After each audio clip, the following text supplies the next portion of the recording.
les voy a pedir, como dice ahí la recomendación, que tengan su Biblia a mano para poder estar teniendo como referencia la cita bíblica cuando estemos hablando en alguna parte específica del libro de Daniel.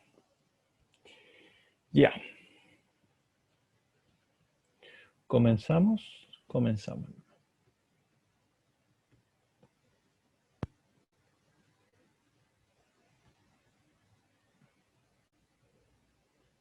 ¿Qué comienzo? Ya.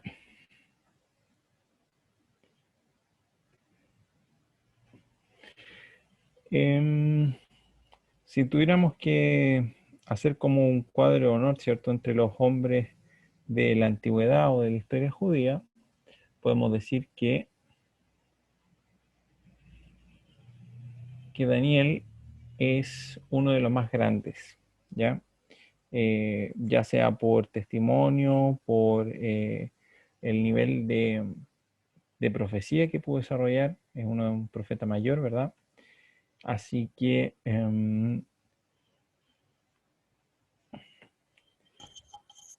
lo bonito de todo esto que la vida de Daniel cambió radicalmente en el año 605 a.C., cuando Nabucodonosor comenzó la conquista de Jerusalén. ¿Ya? Recordemos que se hicieron 3 deportaciones.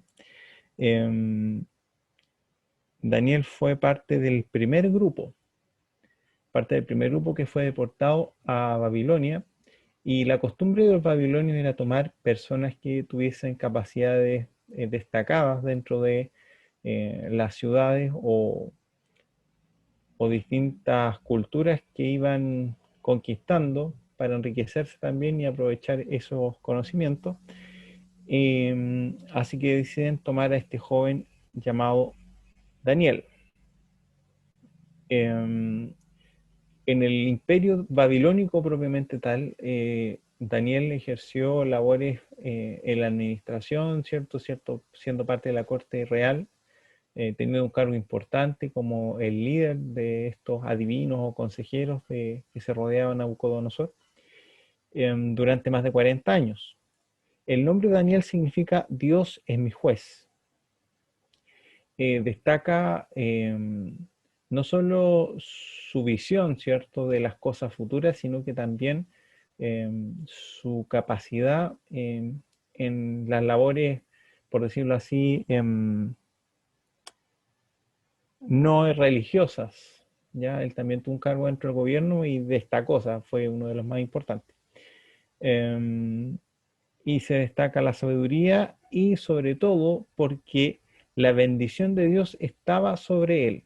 Y esto no es que lo diga Daniel. Daniel no es que anduviese diciendo a todos, oye, Dios está conmigo, sino que las mismas personas que rodeaban a Daniel se daban cuenta que Dios realmente obraba a través de su vida, siendo ellas personas creyentes o no. ¿Ya? Así que,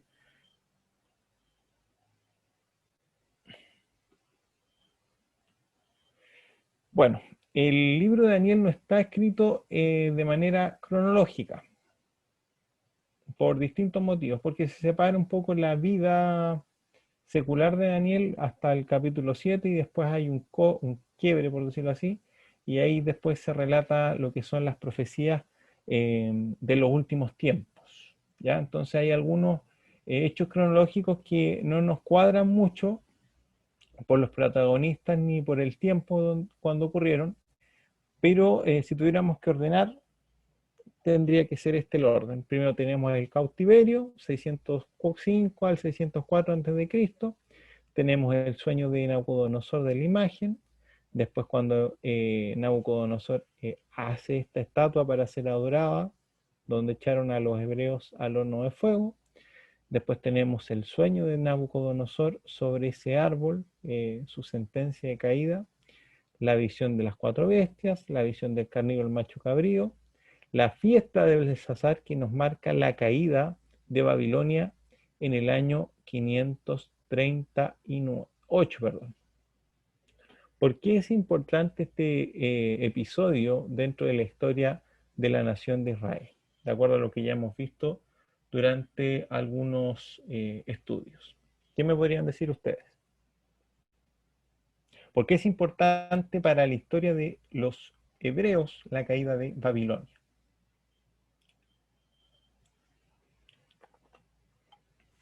Ya había sido profetizada, además. Claro, y no por un solo profeta, ¿cierto? Que varios.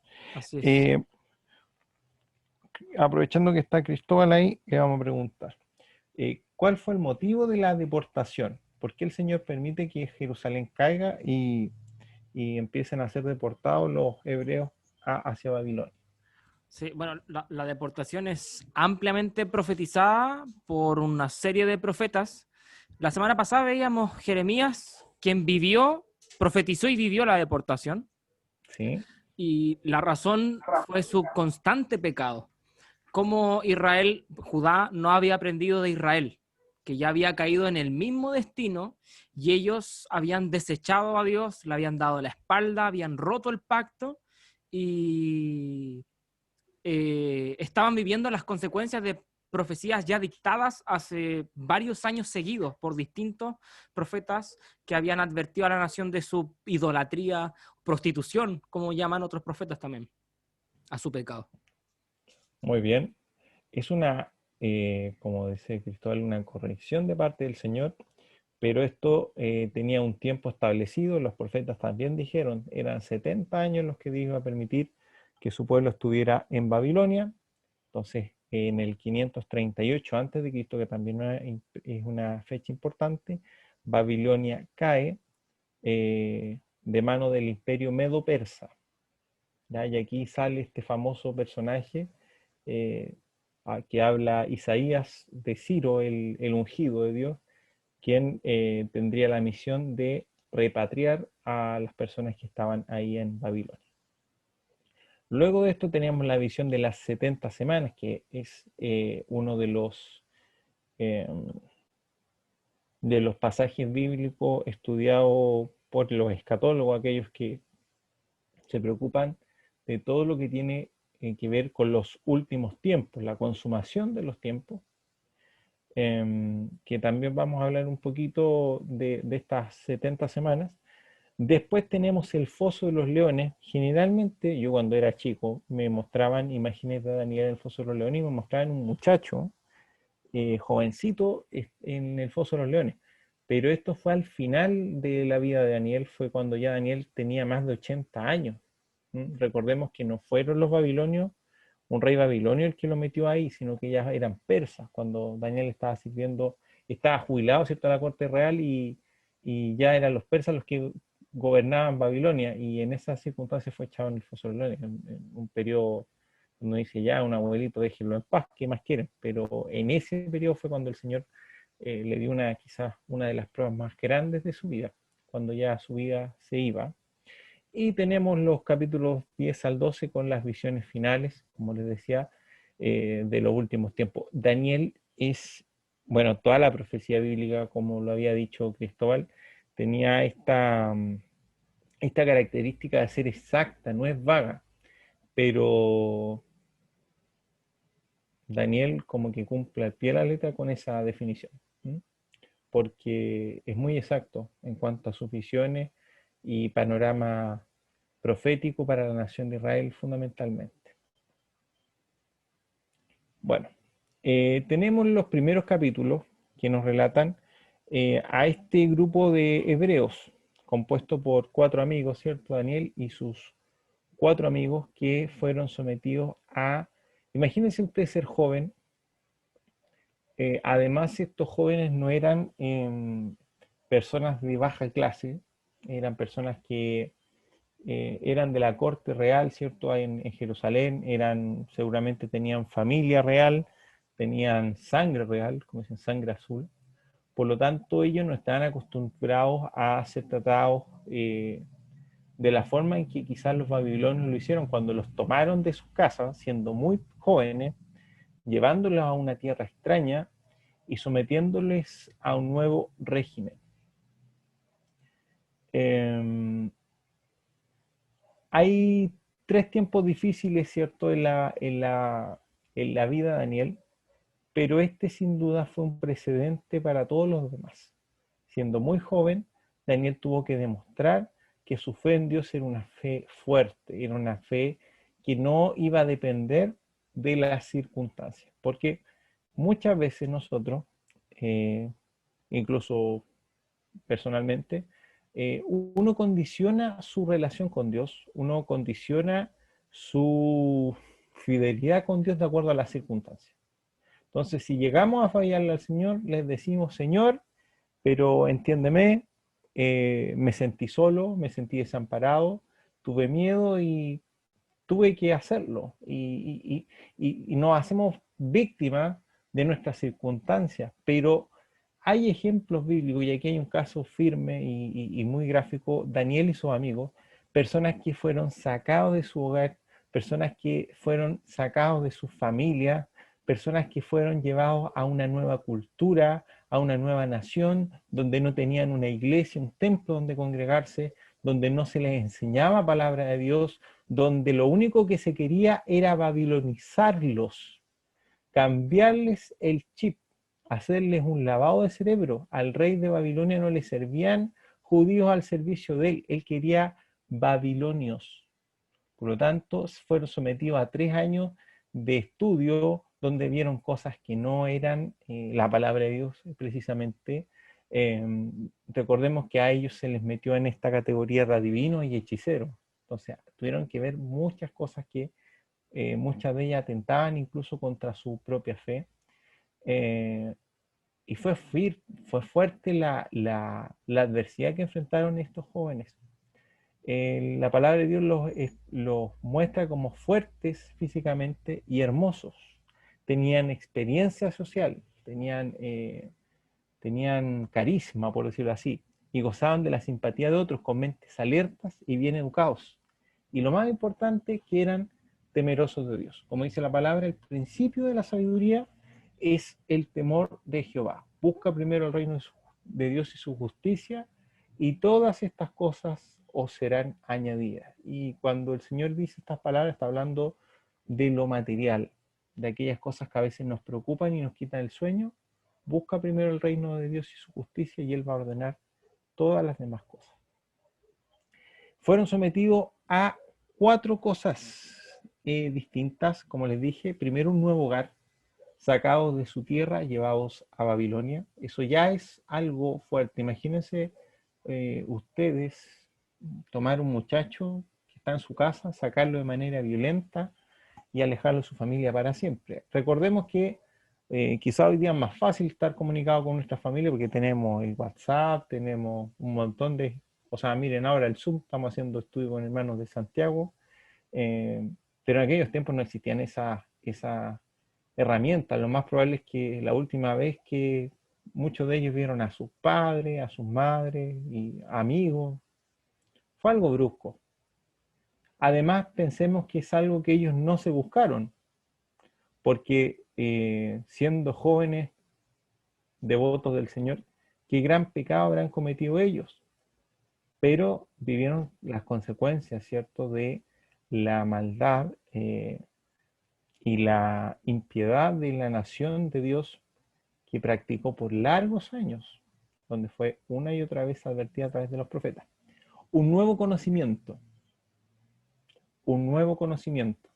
Eh, yo lo he escuchado ya varias veces de personas cristianas que dicen, imagínense ustedes cuántas horas pasa un niño frente a un televisor, súmenle las horas que pasa, bueno, hoy día están en las clases online, súmele a eso las horas de compartir con personas que no son cristianas. Todo ese tiempo, su hijo está siendo sometido a un sistema de pensamiento, a un sistema de conocimiento que no tiene a Dios como centro.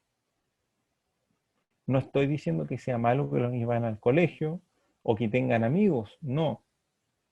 Pero sí estoy diciendo que uno tiene que también compensar eso, porque si hay un niño que está 8 horas sentado o mirando un celular y no teniendo ningún filtro de lo que está viendo, y donde es mucho más probable que encuentre cosas que no lo van a acercar a Dios ni le van a alimentar espiritualmente, ¿ah? Póngalo en contraste, porque hoy día se hace una escuela dominical cada 2 semanas. Por lo tanto, es fundamental que en los hogares se den el tiempo de formar a los niños y guiarlos en los caminos de Dios.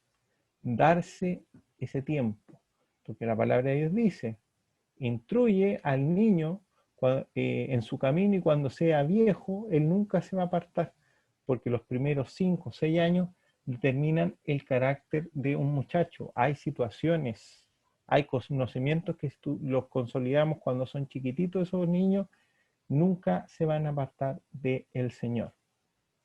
Además fueron sometidos a nuevas dietas. Uno pensará y dirá, esto es un poco extremo, pero mucha de la comida que a ellos se les ofrecía eran sacrificadas a ídolos. Por lo tanto, comer eso era atentar contra el temor de Dios, era visto como una blasfemia y no quisieron hacerlo, sino que comieron vegetales y tomaron agüita y se les cambiaron sus nombres para que tomaran una nueva identidad, no se identificaran con Jehová, sino que se identificaran con estos dioses babilonios. Daniel, que se llamaba Dios es mi juez, fue cambiado a Belsasar, que significa Bel protege su vida. Bel era una deidad pagana. Ananías, Jehová es gracia, llegó a ser Sadrach, el mandato del dios lunar, otra deidad pagana. Misael, quien es como Dios, llegó a ser Mesac, quien es como Ajú, uno de los dioses paganos. Y Azarías, Jehová es mi ayudador, vino a ser Abed-Negó, el siervo de Negó, otro dios pagano. Ellos esperaban que con este cambio de nombre ayudaría a que estos jóvenes se olvidaran un poco de Dios y llegaran cada vez más como los paganos con quienes vivían y estudiaban. Pero el Señor fue con estos jóvenes y a través de esta dieta estricta, ¿cierto? No era muy rica, comiendo vegetales, pero el Señor les dio gracia delante, no solo de los hombres, sino que delante eh, del mismo rey. Y cuando terminan su periodo de formación, los que más destacaron fueron estos 4 hebreos.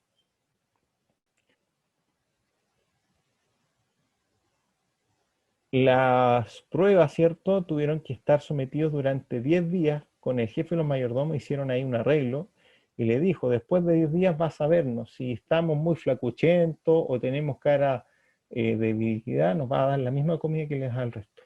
Pero el mismo mayordomo se dio cuenta que el Señor bendijo a estos jóvenes porque se veían mucho mejor que aquellos que comían de la comida del rey.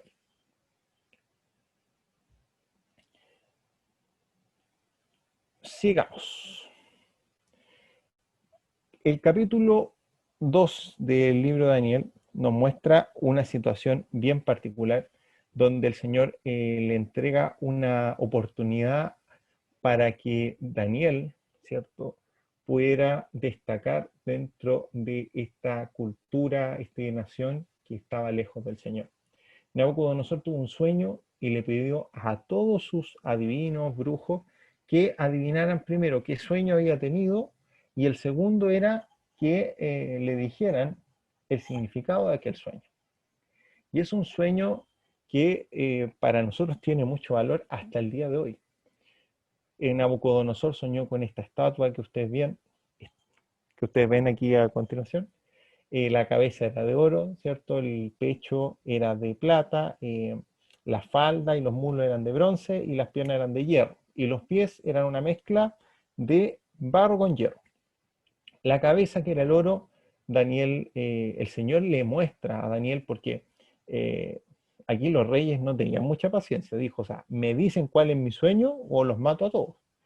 Y, y es bonita el relato porque Daniel le pide a sus amigos que oren por él, porque el Señor le había dado un don, que era la interpretación de estos sueños, pero Daniel no se fiaba tampoco en que él tenía la capacidad, entendió siempre que Dios era el que daba el don, y cuando se presenta delante del rey Nabucodonosor, recordemos que es la persona más poderosa del tiempo, de aquel tiempo, la persona más influyente, la persona que podía hacer así y lo mataba inmediatamente. Y le dice al mismo rey, esto no es mío, mi Dios es el que me dio el don.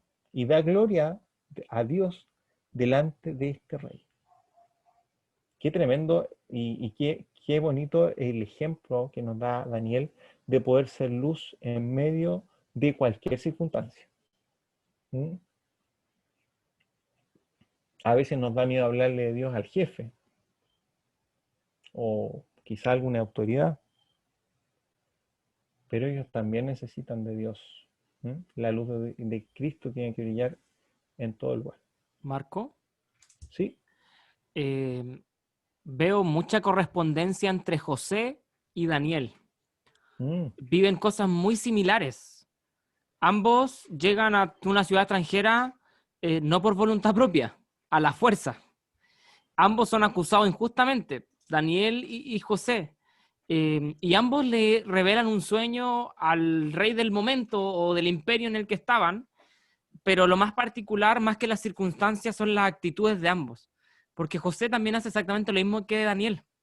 Le dice a Faraón, quien tenía el poder para matarlo en cualquier momento, no, yo no te voy a dar la interpretación, va a ser mi Dios. Y pasa lo mismo que tú decías, no es él el que anda dando auspicio o anda con un cartel diciendo a quién sirve y quién es su Dios, sino que son los demás los que se dan cuenta que el Espíritu de Jehová está en él. Y eso habla harto de la comunión que ellos tenían con Dios, la relación que tenían con Dios, cuán profunda. En el caso de José, no tenemos ninguna una porción en donde se nos describa la manera en la que José adoraba, de manera personal e íntima. Pero mm. eso que no se dice, dice mucho de Daniel y de José también. Con estas palabras, cómo los demás veían a Dios a través de ellos. Y creo yo que es tremendo el que otra persona logre ver a Dios en uno, en nuestro caso, que es lo que nos manda, que los demás puedan ver a Jesús a través de nosotros, es tremendo, tremendo. Y que Daniel y José hayan logrado eso, bueno, no fue mérito propio, sino que fue voluntad de Dios, fue misericordia de Él, pero revela el nivel de devoción que tenían, de comunión, de intimidad con Dios.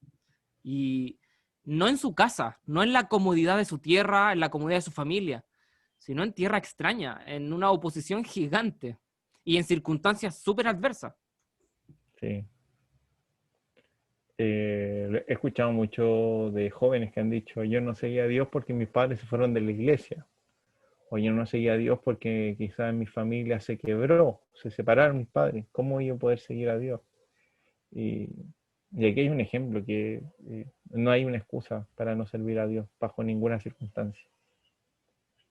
No fue la decisión de Daniel, como tú decías, estar ahí, pero el Señor lo usó. Y le revela el significado de este sueño, le dice, la cabeza eres tu rey, es tu imperio babilonio que se ha levantado como el imperio más importante de estos tiempos, pero después de este imperio vendrá otro que van a ser los medos persas, otro reino importante, que fueron los que siguieron, ¿cierto? Está siendo la potencia por un tiempo, luego de los persas vienen las faldas y las piernas, los muslos que son de bronce, el imperio griego, tenemos al gran Alejandro Magno que se expande, ¿cierto?, por toda la antigüedad, consolida el idioma griego, después tenemos las piernas que son dos columnas de hierro firme que grafican claramente al imperio romano que se dividió en dos, Oriente y Occidente, y finalmente tenemos los pies, que es una unión de barro con hierro, que es una unión no firme, o sea, es muy fácil derribarla porque no, el hierro con el barro no se funden de buena forma, así que no habla un poquito de esta alianza humana y hace alusión un poco a este último reino mundial que algunos dicen que va a ser encabezado por el anticristo, donde naciones, ¿cierto? Que muchos dicen pueden ser, un poco sacándolo desde esta imagen, eh, provenientes de estos reinos romanos antiguos, estas naciones que se van a unir, ¿cierto? Y van a darle poder a este reino global. Pero lo más impresionante es que dice que vino una piedra que no fue cortada por mano de hombre y de un golpe derribó y despedazó la estatua, esa gran estatua, todos los reinos del mundo, de un solo golpe, y que esa piedra comenzó a crecer y formó un gran monte. este es el reino de Jesucristo, ese reino que Él viene a imponer, o a ese reino que viene a perpetuar aquí en la tierra, un reino de paz, un reino de justicia, un reino perfecto y un reino eterno. El mismo rey Nabucodonosor quedó pasmado y dio gloria a Dios por lo que había pasado a través de esta visión. Luego de esto se nos relata esta historia del horno de fuego. El Señor pone una vez más a prueba. ¿Por qué digo el Señor? Porque el Señor dice la palabra de Dios que a los que aman a Dios todas las cosas le ayudan a bien. Y sin duda, Sadrach, Mesach y Abednego eran hombres que amaban a Dios profundamente, y se reflejaba en esta imagen cuando este rey un poco engañado por su ego quiere hacer una estatua y le impone a todo el mundo a arrodillarse delante de esta estatua. Estos jóvenes prefirieron quedar bien con el Señor. Me recuerda un poco a lo que pasaba en los tiempos de la iglesia antigua, la iglesia perseguida, cuando les decían los romanos a los cristianos: tienes que repetir conmigo, César es el Señor. Y si los cristianos decían Cristo es el Señor, eran muertos. Cuando se bautizaban lo hacían públicamente, y también hacer un bautismo de esa forma era también decirle no a César y decirle sí a Cristo. Era poner tu vida en riesgo. Y estos hombres no tuvieron temor y tuvieron que entrar a ese horno de fuego. Me hace mucha alusión al libro de Pedro, cuando habla que no debemos sorprendernos por el fuego de la prueba que nos va a perseguir, porque es parte de la vida del cristiano. O sea, no hay cristianismo sin prueba, porque nuestra fe tiene que ser perfeccionada como el oro en el crisol, dice. Hay una persona que escuché que se dio el tiempo de ir a un taller de orfebrería, se llama, la gente que hace joya, cómo se van limpiando las impurezas de estos metales y cómo son sometidas a ese fuego, y cada vez va reluciendo más la belleza de ese metal, que al principio puede ser pasado por carbón, una piedra común, y después viene a ser una joya preciosa. Así también nuestra fe. Estos jóvenes fueron metidos en el horno de fuego, pero lo más importante, y es una promesa que el Señor nos dice hoy: aunque pases por las aguas no te vas a ahogar, y aunque pases por el fuego no te vas a quemar, porque el Señor va a estar contigo. Incluso en esa circunstancia difícil, el horno fue, aumentaron, ¿cierto?, la temperatura mucho más de lo normal, pero había uno, dice, que parecía el hijo de los dioses. Había uno ahí que estaba en medio de ellos. Eran 3 los que entraron, pero pudieron ver a 4. Y cuando salen estos jóvenes, ni siquiera había olor en su ropa, que eso ya es grande. No sé si ustedes han estado alguna vez bajo un fogón, pero el olor, tú tienes que lavar la ropa como 3 veces porque el olor del humo no sale, queda impregnado para siempre, tu pelo queda pasado a humo. Pero ellos estaban en un horno de fuego y ni siquiera tuvieron ese olor. Disney, es impresionante la mano del Señor, y cómo el Señor también retribuye a aquellos que acusaron a estos jóvenes. Y, y, y es maravilloso ver cómo Dios está con los suyos. Es una historia muy bonita, generalmente un mensaje que se da mucho a los jóvenes, de cómo el Señor te puede vindicar, cómo el Señor puede estar contigo aún en medio de la prueba más grande que puedas estar padeciendo, e incluso un horno de fuego. No sé si alguien quiere decir algo al respecto. Si no, Sí, seguimos. sí. ¿Sí? Me gusta mucho, mucho, mucho. Es uno de mis pasajes favoritos con respecto a la fe, el pasaje del horno de fuego. Ujú. Porque creo yo que grafican tan bien la fe estos personajes cuando están delante del rey, y cuando el rey les pregunta si acaso era verdad que ellos no iban a adorar. Y ellos le dicen: ni siquiera vamos a conversar el tema contigo. porque no hay discusión, no nos vamos a arrodillar nunca. Y la frase que dicen, al menos a mí me impacta mucho, cuando dicen, porque estamos seguros que Dios nos va a librar, y aunque no lo haga, nosotros no vamos a ceder. Y esa idea de que no importa si Dios contesta mis caprichos o mis peticiones o no, porque yo no le sirvo o mi fe no está condicionada a si Él me da o no me da lo que pido, sino simplemente a que Él es Dios y Él merece mi devoción. Y creo yo que esa escena es tremenda, cuando ellos le dicen eso al rey, y dicen allí, no importa si Dios nos hace pasar adentro, aunque muramos en esto, no importa, nosotros no vamos a transar nuestros valores. Es Wow. tremendo. Quería compartir eso, que me gusta mucho, me encanta ese pasaje. O sea, Y increíble que ni siquiera... también es ¿Sí? tremendo, Marco, con lo que dice, ay, Cristóbal, las convicciones, nuestra fe, nuestros valores. Cuando nosotros tenemos valores, principios que están sustentados en lo que Dios dice, nosotros no vamos a transar nuestras convicciones por nada de este mundo. Yo diría que estamos tan sumergidos en una sociedad donde los valores son relativos, donde no hay verdades absolutas, pero nosotros los confrontamos con los valores del reino, que son valores absolutos, y, y podemos ver que estos hombres fueron firmes a sus valores, a los principios que seguramente fueron enseñados, la formación espiritual que ellos tuvieron como niños, que frente a este tema ellos decidieron inclusive morir, pero no iban a transar sus convicciones. Eso es importante. Y como Dios también en este relato, ellos eran 3 varones que entraron atados a ese horno de fuego que fue súper calentado, no sé, 7 veces más, y vemos que ellos no estaban solos porque el rey dio testimonio, aparte que dieron testimonio al mundo, no eran 3, pero yo veo 4, y el 4 es como el Hijo de Dios. Es decir, que también nos enseña que Dios no nos mintió, porque la gente no quiere aceptar esto de la teología del sufrimiento, que parte del servicio de cristiano está el sufrimiento, pero lo que Dios nos dijo no es que no íbamos a sufrir, es que en medio del sufrimiento Dios iba a estar con nosotros.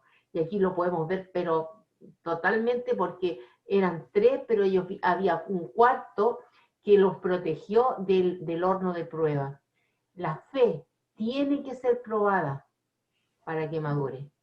Y cuando la fe es probada es porque el Señor nos ama, porque Él está a través de estas pruebas desarrollando un carácter cristiano en nosotros, está transformándonos para que nos parezcamos a Dios, a Jesús, porque todo padre anhela que su hijo se parezca a Él. Entonces somos hijos de Dios, nos tenemos que parecer. Y para parecernos a Dios, Dios nos va a probar. Es bonito que conozcamos la palabra, pero Dios la va a hacer vivir en cada experiencia que tengamos. Ellos tuvieron esta experiencia, pero Dios estaban preparados para soportar el horno de fuego. Como bien decías tú, ¿por qué nos sorprendemos nosotros cuando vienen pruebas a nuestra vida? Y muchas veces piensa la gente, lo que uno escucha, Dios no me ama, Dios no está conmigo. No, Dios está caminando contigo. Y ahí vemos realmente si hemos creído a las promesas de Dios. Si no lo vivimos, no lo vamos a saber nunca. Eso. Muy bien. Que Dios nos ayude y nos dé la fuerza, porque, como les decía, a veces vemos los personajes bíblicos y los deshumanizamos. O sea, no creo que Sadrach, Mesach y Abednego hayan estado no preocupados porque iban a entrar a un horno de fuego, pero tenían una convicción firme y vencieron y estuvieron dispuestos a meterse a ese horno. Y qué bonito que en el momento quizás más difícil de su vida, la gloria de Dios se haya reflejado. O sea, la predicación que entregaron a través de esa vivencia hasta el día de hoy, nos nutrimos de ella y decimos qué grande es Dios con sus hijos. Y como lo hizo con ellos, también Él está obrando en nuestras vidas. Vamos a ir al capítulo 4, que es un relato del de Nabucodonosor, o sea, del rey, ¿cierto? Y lo relata 7 años después de que le pasó esto. Él tuvo un sueño, él soñó con este gran árbol, ¿cierto? Que, donde las aves podían anidar, un árbol gigantesco, pero de repente se escucha una voz del cielo y dice, cortad este árbol, y este árbol era derribado. Fue un sueño que le inquietó. Ya en este tiempo sabía que Daniel era el hombre como el indicado para poder dar el sentido a este sueño, y el Señor le revela a Daniel el sentido de este sueño y le dice, tú, Nabucodonosor, eres ese árbol. Viene una... Y era un tiempo en el cual Babilonia brilló, donde hay construcciones que son impresionantes, o sea, son famosos los jardines flotantes de Babilonia, una ciudad gigantesca, era algo esplendoroso, no había ningún enemigo que les pudiera hacer siquiera sombra, había mucha paz. El problema es que todo eso se lo echó al corazón este hombre y dijo, todo esto lo logré por mí. Y el orgullo entró en su corazón. El Señor le dio tiempo a Nabucodonosor y le dio un año entero para considerar la advertencia y abandonar su pecado, su orgullo. Pero el rey hizo caso omiso, ¿ya? Llegó el juicio y la naturaleza animal del rey se reveló para que todos la vieran. Se convirtió, y miren ahí esa imagen, en una especie de bestia. Le crecieron las garras, le creció el pelo, se alimentaba, cierto, hierba como un buey, y vivió 7 años. No, no fue algo pasajero, fueron 7 años que este hombre se volvió loco y vivió como bestia.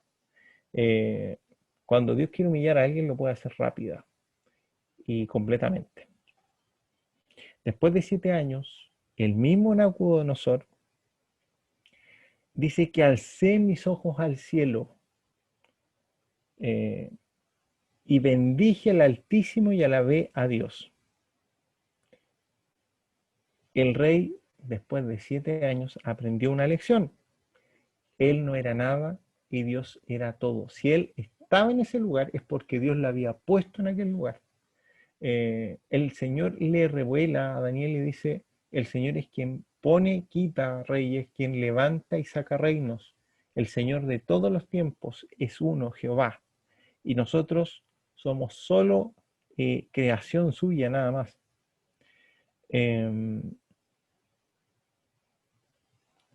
Ahora, de esto, ¿qué podemos analizar nosotros? ¿Hay orgullo en nuestro corazón? ¿Sabes cuál fue la base de la caída de Satanás? El orgullo. Él quiso ser como Dios.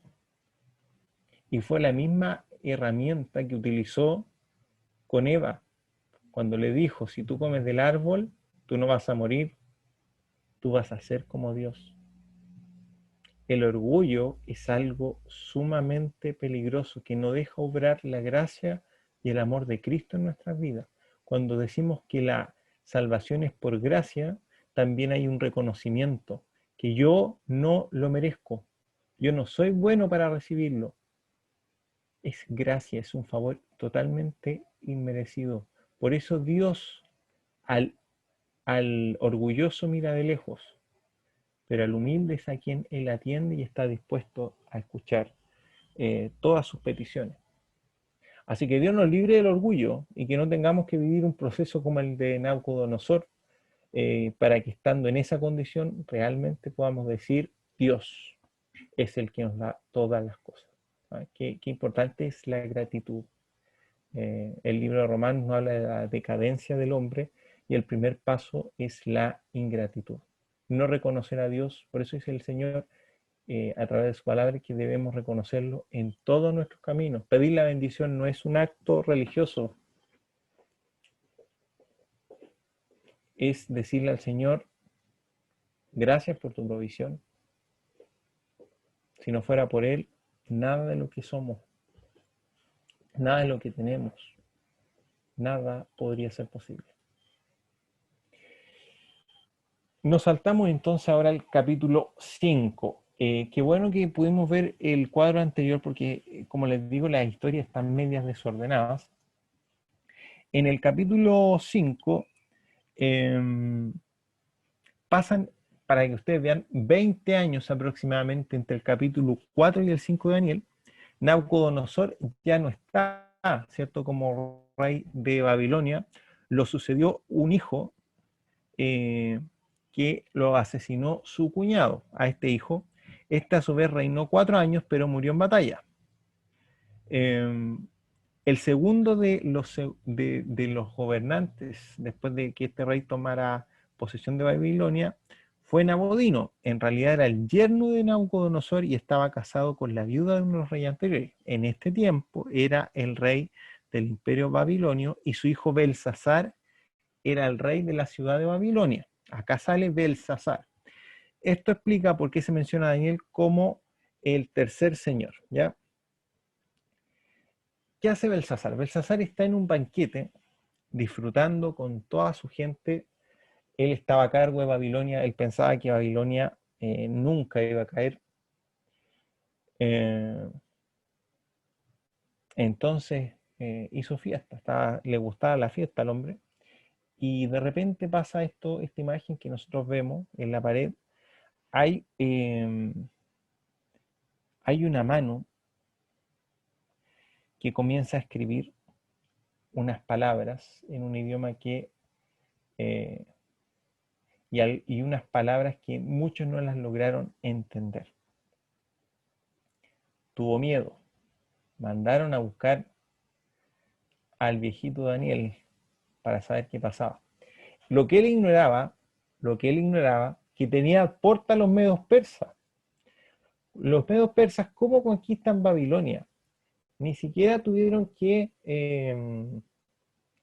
pelear ni destruir la ciudad.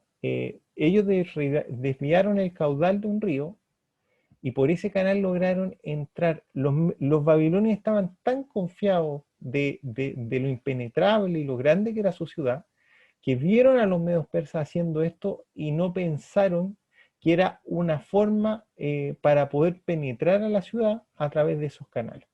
Entonces se dejaron dormidos los laureles y el cumplimiento de esta profecía en el tiempo fue muy rápida. Y se escribe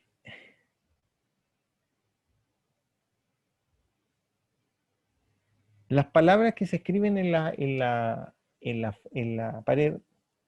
El Señor le muestra a Daniel, estaban escritas en caldeo.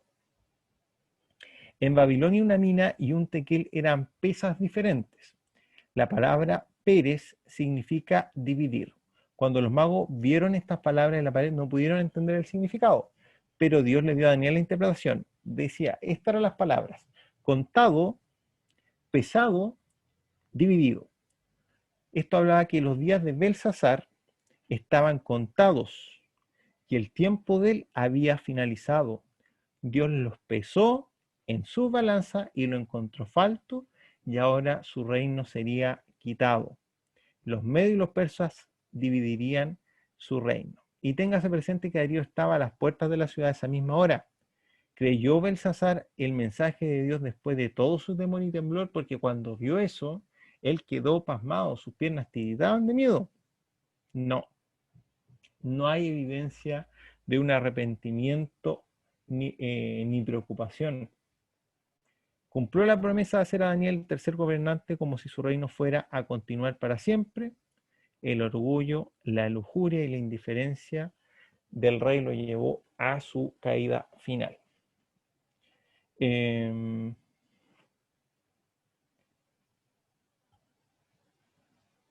Así que este pasaje o este capítulo marca la caída de Babilonia como el imperio predominante dentro del mundo antiguo. Si fuéramos al primer sueño de Nabucodonosor, la cabeza ya fue cortada y ahora está gobernada por el pecho.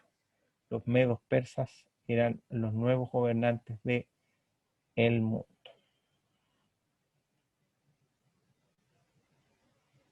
¿Cómo estamos la hora? Ah, ya.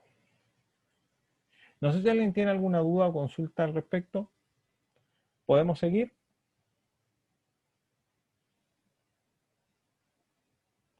Bueno, después pasa mucho tiempo. Tenemos al primer ministro medo-persa, porque después los persas ven también a Daniel. Imagínense, es medio extraño que un hombre que sirvió a reyes babilonios, después los medos persas, lo consideren para gobernar dentro de su imperio, pero ven en Daniel algo especial que los demás también vieron. La gracia de Dios estaba con Daniel. Daniel ya no es ningún adolescente, es un hombre de más de 80 años en el capítulo 6 de Daniel. Esto demuestra que la edad, hermano, la edad cronológica no es un impedimento para servir a Cristo. Hay personas que realmente están en las iglesias vegetando, esperando que les llegue la muerte.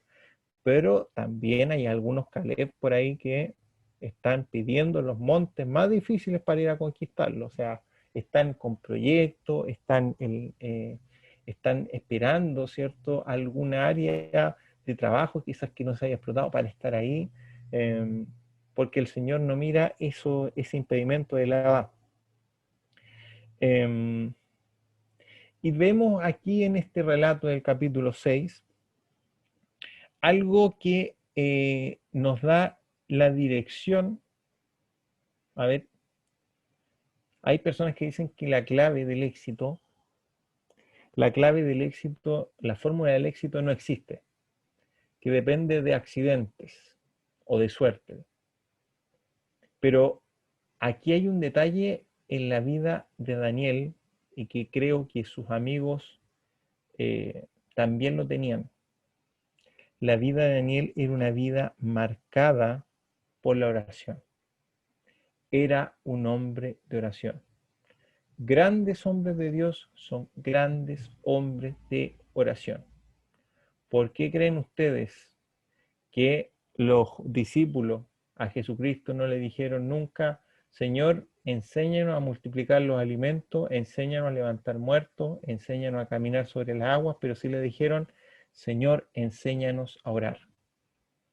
Porque un rasgo del ministerio terrenal de Cristo aquí en la tierra es que Él era un hombre de fervorosa oración. Cuando tenía que hacer algo, como tomar la decisión de elegir a los 12, se amaneció orando. Cuando tuvo que enfrentar el momento más difícil de su ministerio, ahí en el Getsemaní, a puertas de ser crucificado, ¿dónde encontró la fortaleza? En la oración. El poder del cristiano, dice la palabra de Dios, es la oración. Es un arma poderosa, es algo que nos anima, es algo que fortalece el espíritu. Daniel oraba 3 veces al día. Tenía un lugar especial para orar. ¿Ustedes han visto la película Cuarto de Guerra? ¿La han visto, no? Es muy bonita. Y nos habla un poco de esto, de tener una disciplina en la oración. De tener, por ejemplo, mis peticiones de oración anotaditas, de tener mi horario especial para orar, incluso reservarnos un lugar para orar. Es importante también tener una comunión a solas con nuestro Padre.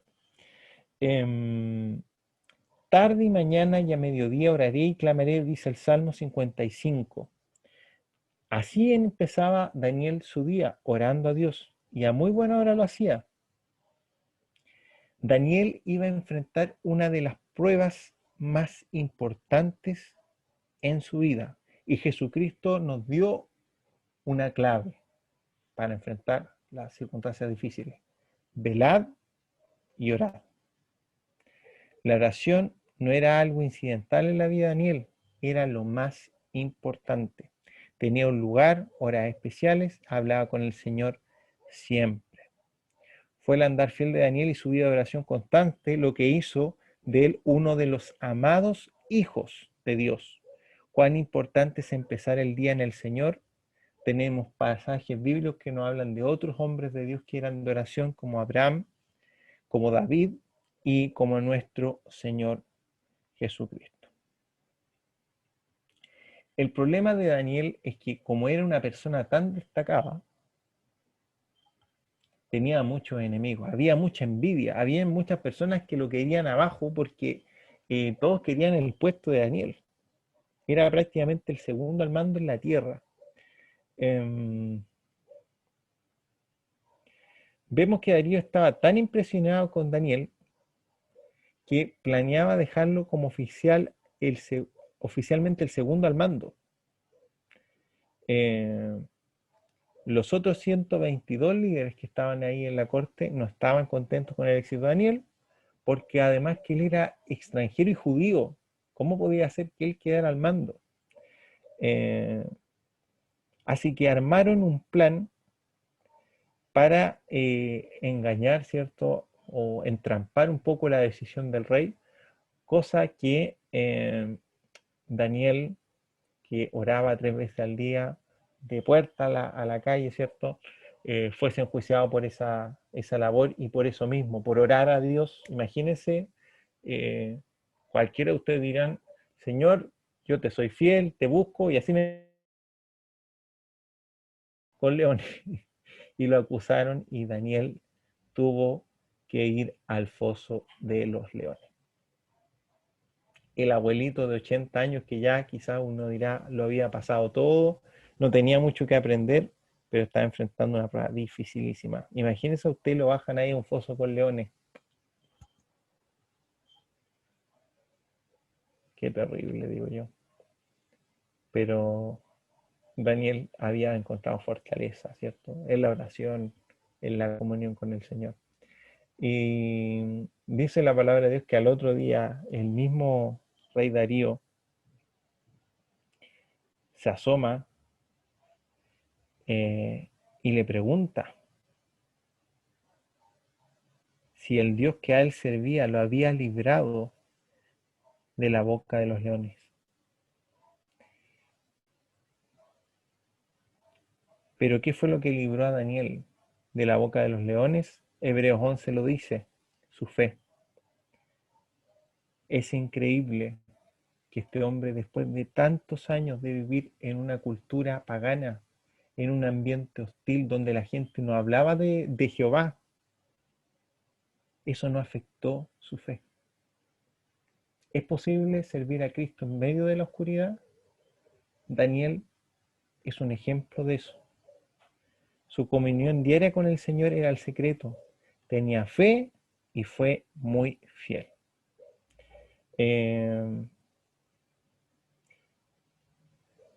El único lugar seguro para el cristiano es hacer la voluntad de Dios.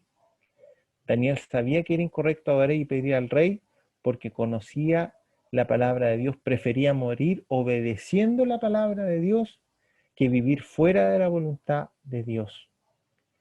La Biblia también dice, Satanás es como un león rugiente y usa a nuestros enemigos para devorarnos, pero Dios puede librarnos para su gloria y no siempre la voluntad de Dios libra a sus hijos del peligro. Muchos cristianos han dado su vida en lugar, ¿cierto?, del deber, pero hay una recompensa hermosa para todos aquellos que vencieren. Si usted va al libro de Apocalipsis, los primeros capítulos, al que venciere le daré de comer del árbol de la vida. Al que venciere lo haré de columna en el templo de mi Dios. Al que venciere, al que enfrenta la dificultad. Y nos damos cuenta de la justicia de Dios porque finalmente aquellos que lo enjuiciaron a Daniel fueron tirados al foso de los leones y antes que llegaran al fondo ya los leones se los comieron. Qué increíble, ¿eh? Qué relato más bonito y qué manera de terminar una vida, una carrera, porque la idea es terminarla bien hasta el final. Marco, Sí. hay algo que me llama la atención de la vida de Daniel y es cómo, pese a su importante e influyente posición política, Daniel no se encargó de imponer la verdad de Dios, de obligar a los demás a practicarla, ni siquiera de defenderla, sino de vivirla. Sí. Porque Daniel tenía su voto y su voz, de seguro era mucho más de más peso que la de todos sus otros compañeros, pero él no se opuso a la ley que iba en contra de sus creencias. Él ni antes ni después la Biblia nos dice que él hizo algo para abrogarla o para nada. Fue su firme convicción y cómo él vivió la verdad lo que hizo que el rey cambiara de opinión. No fue su intervención, no fueron sus palabras, fue su acto, fue su verdad. Y eso me llama mucho la atención de Daniel, cómo él, en medio de un mundo súper pagano, aún teniendo influencia, posición, él no hizo nada de eso. Ni él ni sus otros compatriotas, sino que simplemente se dedicaron a vivir la verdad, no a imponerla. Y eso creo yo que algo súper súper valorable, al menos lo pienso yo, lo medito harto, porque en este último tiempo hay muchos cristianos que tratan de imponer su verdad, tratan de no solo proclamar el evangelio, sino tratar de imponer el evangelio en todas las esferas posibles, incluyendo la política. Y Daniel es un ejemplo de algo súper radical en el contexto que estamos viendo hoy día, en donde él no se preocupó de eso, se preocupó de vivir la verdad. Y eso creo yo que es algo que debemos meditar cada uno de nosotros. Si estamos simplemente proclamándola, imponiéndola, o la estamos viviendo. Eso. Marco, ¿Sí? ¿por qué fue eso? Tendrán dos micrófonos abiertos, parece. Sí, está el micrófono abierto. Hay que apagar el del celular. Sí. Hay algo que es un buen análisis este. Es lo que también estaba... Marco, baja el volumen. Él tiene el volumen encendido del celular. Ya. Del celular. Bueno, es interesante este punto porque es algo que nosotros estamos viviendo en este tiempo. Si hay algo que está siendo afectado en la Iglesia de Cristo de general, por el mismo mundo que estamos viviendo, es la comunión con Dios. Y aquí vemos cómo es tan importante mantener una comunión íntima con Dios. Si nosotros no nos pasamos a solas con Dios, no vamos a tener fuerza para enfrentar la vida, primero, ¿Sí? enfrentar las luchas que tenemos todos los cristianos el día a día. Entonces, yo en este capítulo de Daniel en el Foso de los Leones, puedo rescatar resultados de la comunión con Dios. Primero, la comunión con Dios lo hace un hombre íntegro. Sí. Porque buscaron de alguna forma buscar alguna cosa para hablar mal de él, y no encontraron nada. Y tuvieron que hacer algo, hacer una ley. Claro, una ley, y ellos buscaron, dijo, él nunca va a defraudar a su Dios. Entonces, la comunión con Dios lo hizo una persona íntegra, de buen testimonio, lo hizo una persona valiente para enfrentar esa prueba que venía, que iba a ser afectada a su vida. Los resultados fueron fantásticos, porque gracias a esa comunión con Dios, el Dios fue glorificado porque dijo, no hay otro Dios como el Dios de Daniel, y el rey dijo que, bueno, adoren a este Dios porque Él es todopoderoso, Él es santo, es sempiterno, qué sé yo, etc. Entonces, para nosotros, porque esto es una aplicación nuestra, ¿cómo está nuestra comunión con Dios? Eso es una pregunta personal. ¿Cómo está nuestra comunión con Dios? Tenemos que tener esos tiempos de intimidad con el Señor. Podemos estar ocupados de la obra de Dios, pero no del Dios de la obra. Sí. Porque podemos decir, no, yo estoy perfecto porque yo estoy trabajando en esto otro. No digo que no lo haga, pero eso no es una evidencia que mi comunión con Dios está perfecta. Entonces, todos estos personajes bíblicos, como José, como Enoc, todas estas personas, Elías, ¿cierto? Todas estas personas que enfrentaron grandes pruebas, una de las claves, pero la clave de todo ello, un factor común, de Noé, de Moisés, de todo ello, el factor común que ellos tienen para vivir una vida que es difícil para todos, que vamos a sufrir, que vamos a pasar momentos difíciles en todos sentidos, áreas familiares, todo, es la comunión con Dios. Entonces, si hay algo que aprender aquí, si mi comunión con Dios no está tan buena por el afán, la ansiedad, el trabajo, comunión con Dios. Podemos ver un ejemplo como contrario de personas que tenían mucho potencial, pero que no disfrutaron de una comunión con Dios. Por ejemplo, Saúl, el rey Saúl, porque Dios lo rechazó. o el mismo Sansón. Personas que tenían capacidad y tenían un gran potencial, pero su comunión con Dios mermó. Entonces, mi fuerza no está en mi potencial ni en mi capacidad. ¿Ah? Mi fuerza está en Él. Yo tengo, aunque yo sea débil, puedo decir que soy fuerte en Cristo. En Él está mi potencial y gracias a Él yo puedo brillar. Que cuando brille no sea yo, sino que sea la gloria de Dios. ¿Sabes que en estos momentos estoy con mi cabeza así bien iluminada? Y tengo como 4 sermones como para hacerlos de lo que hemos visto ahora. Ojalá a mis hermanos les pase un poquito lo mismo cuando tengan que compartir. Daniel es un libro súper bueno. Acá ya, por ejemplo, hay una buena predicación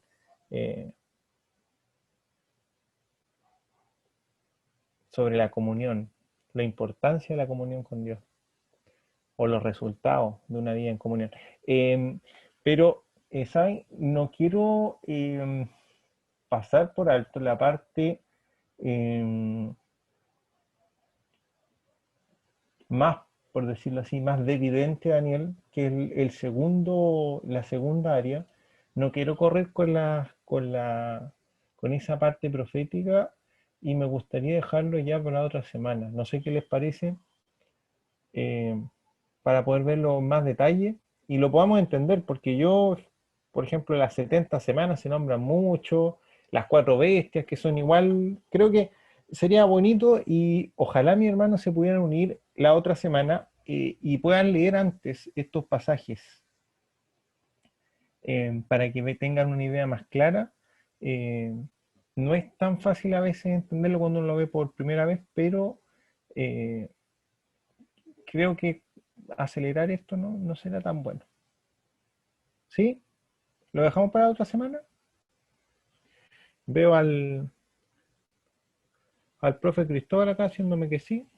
Ya, vamos a dejar esa parte que es como la del... Porque hablan que el libro de Daniel, el Apocalipsis del Antiguo Testamento, habla mucho en los últimos tiempos, entonces podríamos hacer algo más elaborado.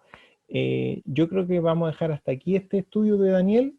Que Dios les bendiga, hermanos, que Dios, su palabra les pueda dar fortaleza, se puedan tomar del ejemplo de este hombre, de sus amigos que vivieron una circunstancia adversa, pero pudieron brillar. Así también Dios nos llama hoy día a brillar en medio de la oscuridad. Así que eso, le voy a pedir a nuestra pastora que esté orando por este estudio bíblico para que nos podamos ya estar desconectando, disfrutar una once, no sé, compartir con nuestras familias, que Dios les bendiga mucho. Amén. Vamos a orar y bueno, le encargo la oración por Tabita que mañana va a ser intervenida. Están llegando al punto de que le encontraron lo que ella tiene, así que mañana la van a intervenir. Esa es una de las intervenciones, la segunda creo que es la operación a la vesícula. Pero gracias a Dios que hoy día amaneció muy bien. Ya no la van a seguir dializando porque sus riñones están funcionando casi al 100%. Así que esa es la obra maravillosa de Dios. Padre, te damos gracias en este minuto, Señor, por este hermoso estudio bíblico. Una evidencia cuando uno tiene una buena comunión con Dios, esto no aburre, uno lo busca. Cuando uno tiene una comunión con Dios, tiene hambre por aprender de su palabra, de conocer al Dios de la palabra, porque es tu voz, es tu enseñanza, son tus principios. Y en la medida que los vamos conociendo y con tu ayuda aplicando, nuestra vida va a ser mucho más linda de lo que tú la puedas hacer cada día, Señor. Porque vamos a vivir bajo convicciones, no emociones, porque las emociones nos pueden engañar. Primero la convicción, caminar en la convicción, en la obediencia a tu palabra. No importa que lo sintamos o no lo sintamos, pero caminando en la obediencia a tu palabra, Señor, alcanzaremos una victoria tremenda en nuestras vidas. Así que ayúdanos, Padre Celestial, ayuda a mis hermanos que hoy día están aquí conectados fielmente, bendíceles también a ellos, los que no pudieron estar también sean muy bendecidos, porque este estudio queda grabado y es compartido también. Así que bendecimos tu santo nombre, bendecimos a todos nuestros hermanos, mi hermana Yerna, que esperamos que ella se haya recuperado bien de su operación, que es muy reciente también, y también oramos por mi hermana Tabita, Señor, para que el día de mañana, que va a ser intervenida durante el día, puedan sacar todo lo que está afectando su páncreas, Señor, y pueda prontamente ya Tabita volver a su hogar con su familia, con sus padres que están esperando que ella pueda retornar. Bendecimos tu santo nombre y pedimos tu bendición sobre cada uno de nosotros, la bendición tuya, Señor, en el nombre de Jesús. Amén. Amén.